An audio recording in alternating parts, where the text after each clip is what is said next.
dutegerezwa kuba twikanguye kandi twiteguye byongeye tugabye kugira ngo turabwe mu mwuzuro twumviriza ijwi ry'umwami umugeni akundwa kugira ngo tujane nawe tuduge mu izamurwa dutegereza kuba twikanguye dukangutse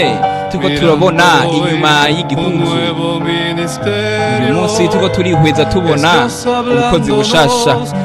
n'Imana iriko yatuvugisha biciye mu muvugishwa ahari muri kino gihe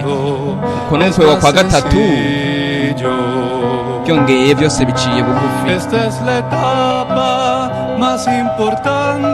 iyi ni intambuko ikomeye ngirakamaro cyane ihema rinini Karpa Cathedral intambuko ikomeye yo kuvuga ku butumwa bwiza hamwe n'inyigisho nuko ku iherezo hazoba ibitangaza ndetse n'utwumiza ariko umugeni muri ico gihe wewe azoba yaramaze kuba yiteguye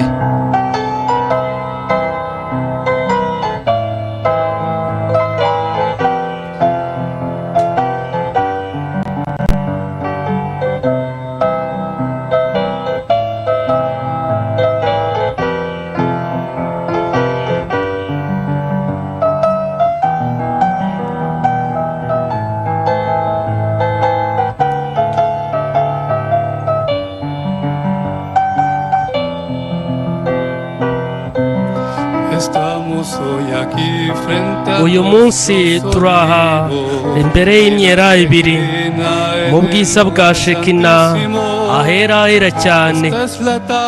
kandi turi mu gihembwe cya munani cy'ibuye rikomeza imfuruka ndetse kandi twarashwe cyangwa twaterewe umujyi umwe mu iteka ni ngombwa kuba dukangutse kandi turi inyuma y'igitwikirizo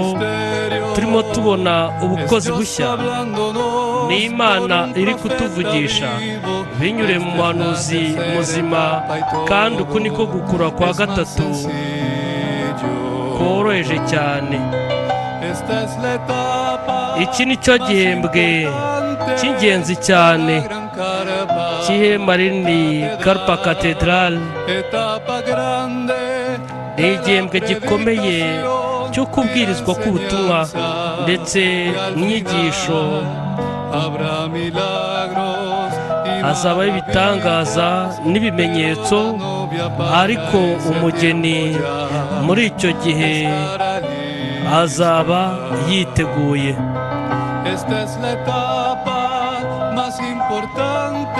iki ni cyo gihembwe cy'ingenzi mu ihema rinini Cathedral ni igihembwe gikomeye cyo kubwirizwa k'ubutumwa ndetse n'inyigisho bwa nyuma hazaba ibitangaza n'ibimenyetso ariko umugeni muri icyo gihe azaba yiteguye ariko umugeni muri icyo gihe ubwo azaba yiteguye